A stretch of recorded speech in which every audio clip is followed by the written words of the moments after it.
Hi, welcome to CSE Talks. I'm your host, Barrington Miller, and today I'm here with Ronan Levy from Field Trip. If you've been following the series, you'll know that this has nothing to do with the company per se or the performance metrics and all of those things. This is just a frank and honest conversation dealing with mental health awareness, and basically just talking. So, Ronan, thank you for coming to the show. It's my pleasure. Thanks for having me. I want to know, and I think our audience wants to know, what does mental health mean to you, and what does mental health awareness mean for Ronan? That's a good question. I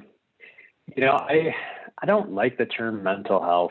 Yeah, I feel it too often frames all of what we're talking about as being something that's in our brain. And I think what we're talking about is much more complex and much more textured because it involves not just our brain, it involves our emotions, it involves our physicality, it involves our spirituality.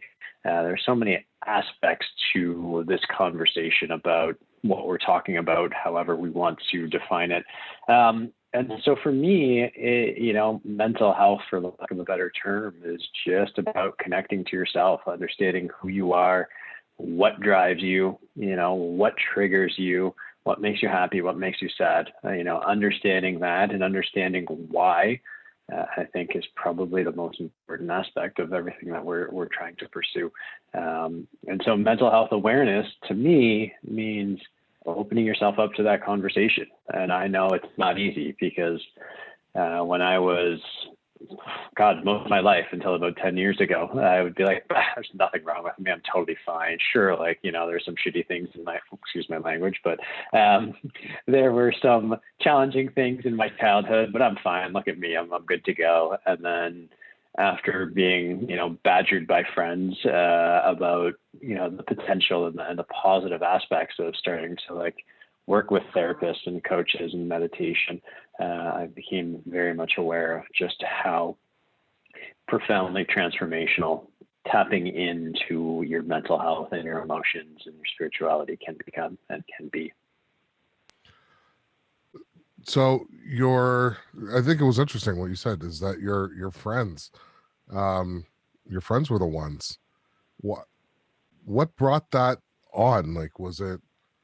Were you being a certain way and they felt you could be different, or yeah?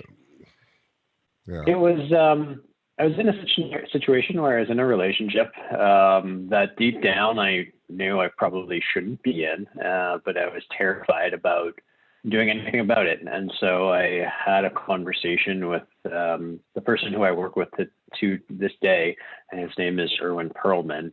And I basically went into the call saying, I'm trying to figure out whether I should break up with this girl or not.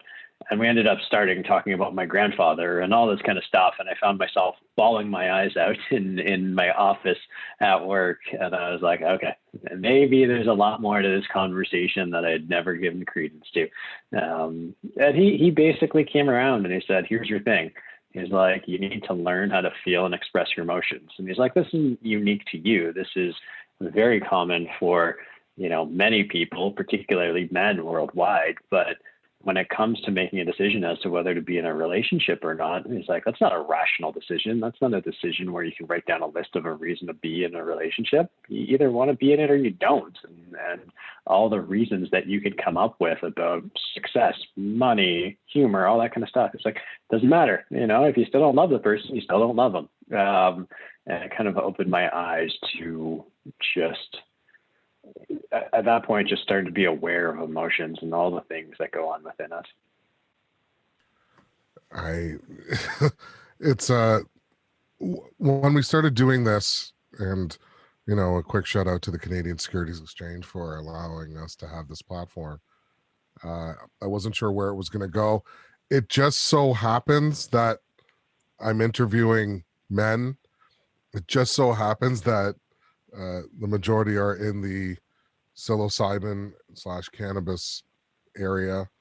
You know what? But I want to go back to the man thing a little bit, because so often we are accused of not expressing our emotions and being stoic and being all of those are rigid and unbending, and that's a form of masculinity. And um, you're turning that perception right around. It's actually the wrong way, I think, to be, or that there's so much more to be than just that. I think you're doing a great job. But yeah, sorry, go ahead. Thank you. Yeah, no, it's interesting. I was just having a conversation with a friend today about how, once you start going into this, it unpacks a whole world of understanding that most people just wouldn't pay attention to. Like even the word doing it the wrong way, it's like that's laced with judgment. It's like, I don't know if it's right or wrong, but I can definitely tell you how it's damaging, how it hurts me and has negatively affected my life. But I don't want to say that's wrong.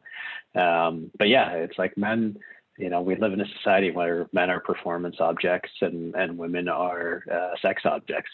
Men derive their value by getting things done and not stopping and not showing emotion or weakness.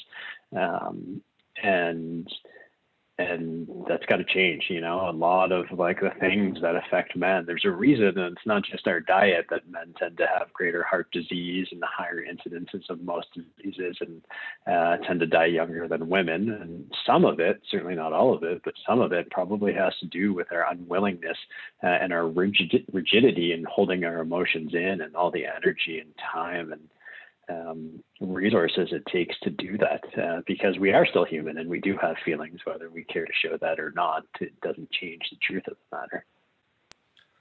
How do you talk to your friends? How do you bridge that conversation from I see something and this is my friend or somebody I know to, hey, let's talk, or I think you should talk?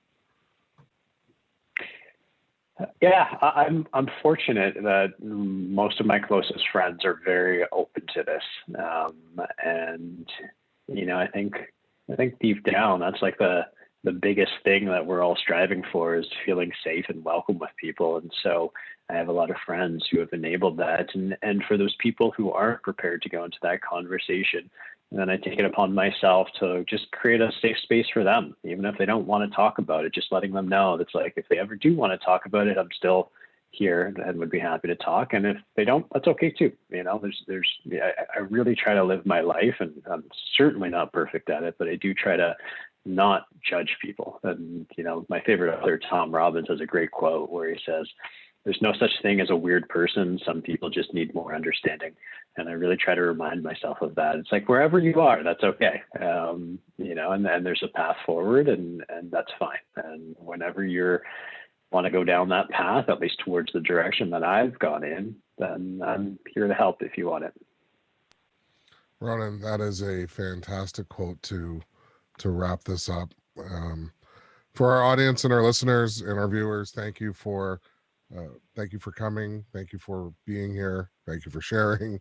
Ronan, on behalf of the CSE and on behalf of myself, thank you for opening up and letting us in. And like I said, if one person can hear this and it changes them or makes them do something in a positive, healthy direction, then all of this will have been worth it. So thank you for having me.